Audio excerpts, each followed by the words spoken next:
শুভ সকাল বন্ধুরা, আমার আরও একটা নতুন ব্লগে তোমাদেরকে জানাই অনেক অনেক স্বাগত। তো তোমরা সবাই কেমন আছো? আশা করি সবাই খুব ভালো আছো, আর আমরাও কিন্তু বেশ ভালো আছি। তো আজকে সকাল সকাল নিয়ে হাজির হয়ে গেছি আরেকটা নতুন ব্লগ। আর ঘুম থেকে উঠেই দেখি বাইরে বেশ মেঘলা মেঘলা ওয়েদার, আর দেখতে কী দারুণ লাগছিল, কারণ তোমরা তো জানোই আমার মেঘলা মেঘলা ওয়েদার বেশ ভালো লাগে।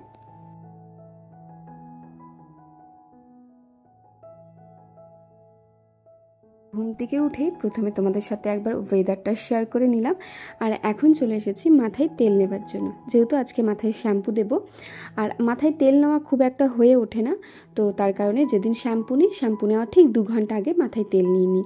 তো তার কারণে আজকে ভাবলাম যেহেতু শ্যাম্পু করব, তো ভাবলাম আজকে একটু তেল মাথায় নিয়ে নিই, কারণ প্রায় 2-3 মাস হয়ে গেল মাথায় তেল নেওয়া হয়নি। তেল নিতে আমার খুব একটা ভালো লাগে না, ওই চাপচে পানি তেল নিলে আমার মাথা ধরে যায়। তো তার কারণে শ্যাম্পু করার ঠিক 2 ঘন্টা আগে তেল নিয়ে নিই। আগে কী করতাম, রাতের বেলায় তেল নিয়ে নিতাম, তবে রাতে আমার মনে থাকে না, তাই ওই শ্যাম্পু করার 2 ঘন্টা আগে নিয়ে নিই। তো এখন তেল নেওয়া হয়ে গেছে, তেল নেওয়া যেই হয়ে গেছে সে হাতে একটু হ্যান্ড ওয়াশ নিয়ে নেবো, কারণ হ্যান্ড ওয়াশ নেবো, কারণ ওই হাতে তেল চাপচে পানি তো আমার ভালো লাগে না, তার কারণে ভাবলাম হাতে একটু হ্যান্ড ওয়াশ নিয়ে নিই। তো এখন ভালো করে হ্যান্ড ওয়াশ দিয়ে হাতটা ধুয়ে নেব।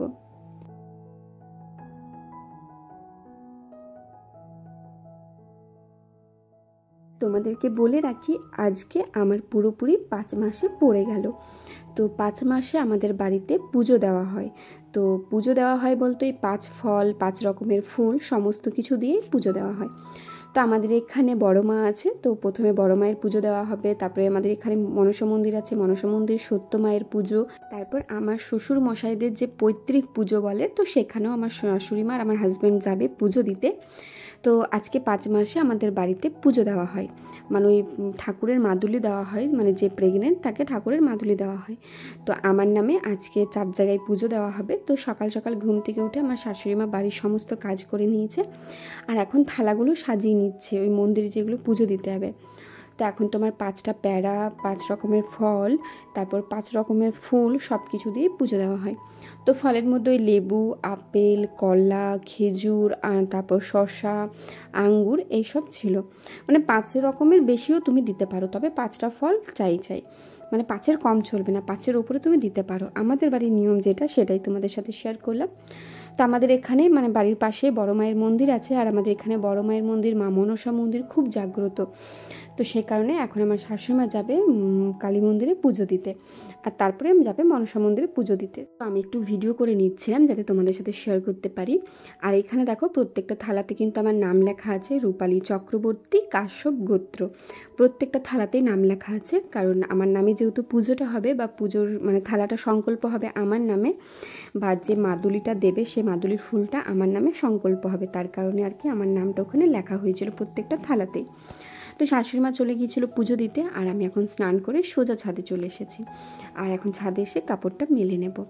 আর তোমাদেরকে বললাম যে মাথায় শ্যাম্পু দেবো, তার কারণ হচ্ছে আজকে যেহেতু আমার নামে 5 মাসের পুজো দেওয়া হবে, তো সেই কারণে মাথায় শ্যাম্পু দিয়েছিলাম, মানে জল দিয়েছিলাম আর কি, কারণ যেহেতু মাদুরিটা পরানো হবে, তো তার কারণে ভাবলাম যে না মাথায় জল দিয়ে দিই। আর শাশুড়ি মাও বললো যে মাথায় জল দিয়ে দে, তার কারণে আজকে মাথায় একটু জল দিয়েছিলাম।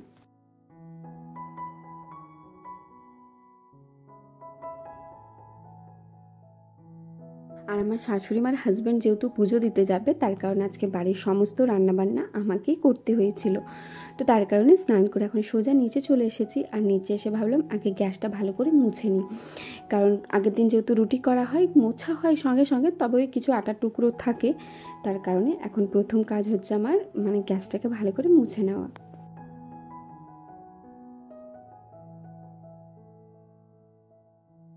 প্রথমে ভাবলাম যে আগে ভাতটা চাপিয়ে দিই, কারণ ভাতটা যদি হয়ে যায় তাহলে অনেকটাই নিশ্চিন্তে হবে। আর এখনও কিন্তু আমার শাশুড়ি মা আর আমার হাজব্যান্ড পুজো করতে যায়নি, বাড়িতেই আছে, বাড়িতে নেই, মানে মনসা মন্দিরে গিয়েছিলো পুজো দিতে। তো আমি ভাবলাম এখন ভাতটা চাপিয়ে দিই, আর এখন ঘড়িতে বাজে তোমার 9:30 মতো। তাহলে এখন ভাতটা হয়ে গেলে তাহলে আমি ভাতটা নামিয়ে দিতে পাবো। আর আমার শাশুড়ি মা কালী মন্দিরে পুজো দিতে গেছে, তো পুজো দিতে যাওয়ার সময় বললো 10:30টার সময় থালাটা নিয়ে আসতে হবে। তো আমার শাশুড়ি মা বলেছিল যে বিকেলে নিয়ে এলে হবে, তো বলেছিল না, মানে যেহেতু মাদুলিটা আছে তার কারণে বললো মন্দির থেকে নিয়ে যেতে হয়। তো তার কারণে আমি 10:30টার সময় মন্দির যাব। তো মন্দিরে যাওয়ার আগে ভাবলাম যদি টুকিটাকি কাজগুলো করে যেতে পারি তাহলে ভালোই হয়, কারণ একা হাতে সব কিছু কোনোদিনও সামলাইনি না, তো নিজেকে একটু ঘাবড়ে ঘাবড়ে লাগছিলো, যে ভাবছি মানে ঘাবড়ে যাচ্ছিলাম আর কি, ভাবছিলাম পারবো কি না। তো তার কারণে চেষ্টা করছিলাম যাতে সময় মতো কাজগুলো সব করে নিতে পারি। তো এখন ওইদিকে মানে প্রেশার কুকারটা চাপিয়ে দিয়েছি, তার মধ্যে জল দিয়ে দিয়েছি, আর এখন ওই আন্দাজ মতো চাল দিয়ে ভালো করে চালটাকে ধুয়ে নিচ্ছি। আর চালটা আমি জানি কতটা ফেলায়, যেহেতু প্রত্যেক দিন শাশুড়ি মায়ের কাছ থেকে দেখে এসেছি কতটা করে চাল দেয়, সেই পরিমাপে আমি চাল দিয়েছি। আর আজকে যেহেতু আমার নামে পুজো হবে, তাই টিফিন আমি আজকে ভাত খাবো না, পুজো হওয়ার পরেই খাবার খেয়ে নেব। তো এখন চালটা ভালো করে ধুয়ে নিলাম, আর এখন চালটা ফেলে নেব যাতে ভাতটা তাড়াতাড়ির মধ্যে হয়ে যায়।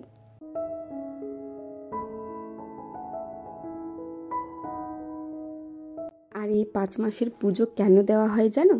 কারণ বলে নাকি 5 মাসের পর থেকে বাচ্চার তো গঠন হয়, মানে 5 মাসের পর থেকে একটা বাচ্চার শরীরে মানে যে সমস্ত আমাদের অঙ্গ প্রত্যঙ্গগুলো আছে সেগুলো 5 মাসের পর থেকে বের হয়।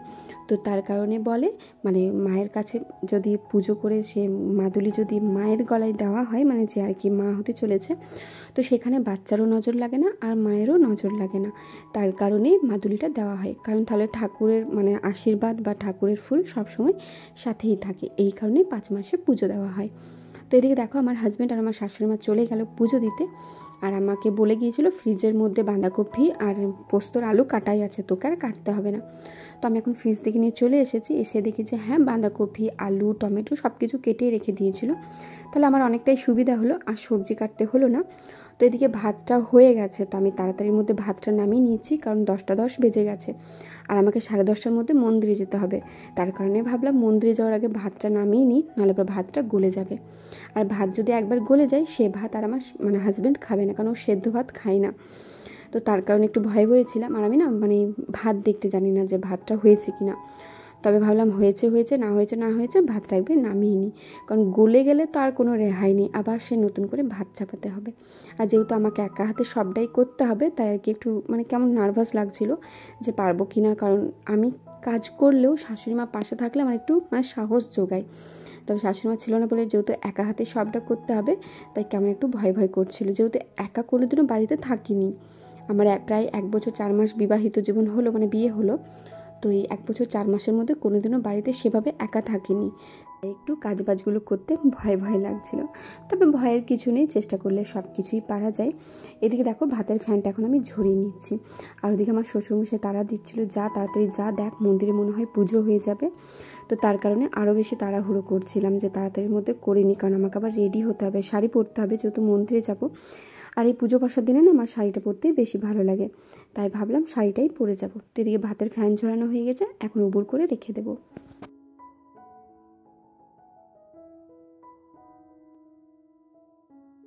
এখন আমি শাড়ি পরে একেবারে রেডি হয়ে গেছি, আর এখন সোজা চলে যাব মন্দিরে, কারণ 10:30 বেজে গেছে, আর 10:30 থেকে 11:15-র মধ্যেই যেতে বলেছিল। তো এই হচ্ছে আমাদের বড় মায়ের মন্দির। আর তোমরা বিশ্বাস করবে না, বড় মায়ের কাছে তোমরা যা কিছু চোখ বন্ধ করে চাইবে সেটাই তোমরা পাবে, মানে আমাদের এখানকার বড় মা এতটাই জাগ্রত। তো গিয়ে পরে দেখি দাদাভাই পুজো করছিল, মানে যে আর কি মন্দিরে পুজো করে সে দাদাভাই এখন মন্দিরে পুজো করছে। তো গিয়ে পরে আমাকে বেশ 15 মিনিটের মতো বসতে হয়েছিল, তখন ভাবছিলাম যদি কাজগুলো করে আসতে পারতাম তাহলে আর গিয়ে পরে অতটা মানে হড়বড়ানি লাগতো না। তো গিয়ে পরে দেখি দাদাভাই পুজো করছে, তো আমি আর কি বসেছিলাম, কারণ আবার বাড়ি যাব আবার আসবো, আর আমার বাড়ি থেকে খুব একটা দূরে নয়, ওই 2 মিনিটের মতো সময় লাগে। তাহলে গেলাম না, একটু বসেছিলাম মায়ের মন্দিরে, কারণ মন্দিরে বসতে তো খুবই ভালো লাগে, প্রণাম করে নিয়েছিলাম আর একটু দেখছিলাম দাদাভাইয়ের পুজো করা। তো বেশ ভালো লাগছিলো, মন্দিরে এলে কার না ভালো লাগে। তো এদিকে দেখো আমাকে কিন্তু পুজোর থালা দেওয়া হয়ে গেছে, যেটাতে আর কি পুজো হয়েছে। তবে আমি চান জল নেবার জন্য বসেছিলাম, কারণ দাদাভাই বললো একটু দাঁড়াও আমি পুজোটা করে নিই, তারপর তোমাকে চান জল দেবো। তারপরে দিদিভাই এসে গেছিলো, মানে ওই দাদাভাইটার বোন এসেছিলো, তো দিদিভাই আমাকে দিয়ে দিয়েছে চান জল। তো এখন পুজো নিয়ে আমি সোজা বাড়ি চলে যাব।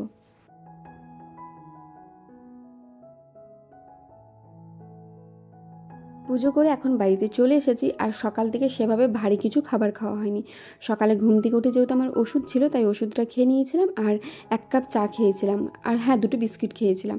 তারপর যেহেতু ভারী খাবার কিছু খাওয়া হয়নি, আর এখন 11টা বেজে গেছে, আমার কিন্তু খিদেও খুব জোরে পেয়ে গেছে। তার কারণে প্রথমে এসে আগে ঠাকুরের চান জল খেয়ে নিলাম, আর প্রসাদটা খেয়ে নিলাম, কারণ প্রসাদ না খেলে তো খাবার খেতে পাবো না। আর প্রসাদ খেয়ে মায়ের সিঁদুর নিয়ে এসেছিলাম, যে সিঁদুরটা আমাকে পরতে বলেছিল, তখন মায়ের সিঁদুরটাও পরে নেব।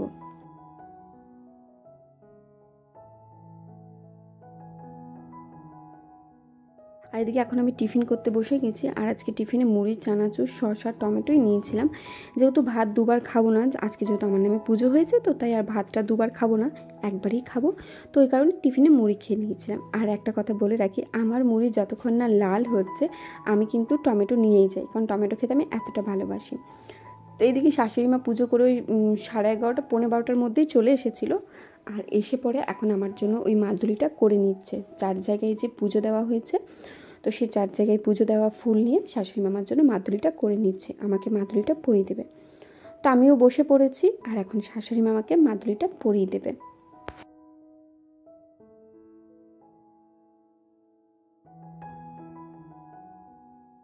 আর আমাদের বাড়ির কি নিয়ম জানো, এই মাদুলিটা আমাকে 5 মাসে পরালো, তারপর যখন আমার বাচ্চা হয়ে যাবে এই মাদুলিটা আমার গলার থেকে খুলে আমার বাচ্চার গলাতে পরানো হবে। যতদিন না বাচ্চার বড় হচ্ছে ততদিন পর্যন্ত ওর গলাতেই এই মাদুলিটাই থাকবে। তো এটা হচ্ছে আমাদের বাড়ির নিয়ম। তো এই নিয়মটা কাদের কাদের বাড়িতে আছে অবশ্যই কিন্তু কমেন্ট করে জানাবে। তো এখন ওপরে চলে এসেছি, আর এখন কিন্তু আমার রান্নাবান্না হয়ে গেছে। আজকে আর বেশি কিছু রান্না করিনি, ওই পোস্ত করেছিলাম, আলু পোস্ত আর বাঁধাকপির তরকারি করে দিয়েছিলাম, আর ডাল আর চাটনি, এই ছিল সিম্পল রান্না।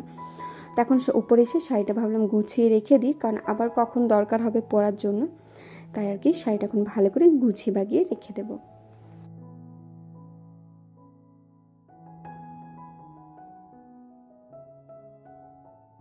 আর এই শাড়ি গোছানোটাও কিন্তু আমি আমার শ্বশুরমশাইয়ের কাছ থেকে শিখেছি, আর শাশুড়ি মায়ের কাছে। আমি প্রথমে যখন আসি শাড়ি গোছাতে একদমই পারতাম না, মানে গুছিয়ে বাগিয়ে রাখতে পারতাম না। তবে আমাকে শাশুড়ি মা শ্বশুরমশাই হাতে ধরিয়ে শিখিয়ে দিয়েছে, তাই ওই আর কি শিখে গেছি। তো এখন ছাদে চলে এসেছি, আর আজকে রোদটা এত জোরে উঠেছিল আর মাথাটাও প্রচণ্ডভাবে ধরে গেছিলো। তো ভাবলাম যাই ছাদে কাপড়গুলো নিয়ে চলে আসি, কারণ অনেকটাই বেলা হয়ে গেছে, আর এখন প্রায় 1:45 কিন্তু বেজে গেছে। তার কারণে ওপরে এসে ভাবলাম জামা প্যান্টগুলো সব তুলে নিয়ে গিয়ে নিচে রেখে দিই। আর আমার তো সেভাবে কোনো কাজ ছিল না, যেহেতু রান্নাবান্না 12টার মধ্যেই কমপ্লিট হয়ে গিয়েছিলো। তো তার কারণে বেশ ভালো লাগছিলো, একটু বসেছিলাম, যেহেতু শরীরটা ভালো লাগছিল না। তখন কাপড় টাপড়গুলো নিয়ে যেয়ে সোজা এখন নিচে চলে যাব।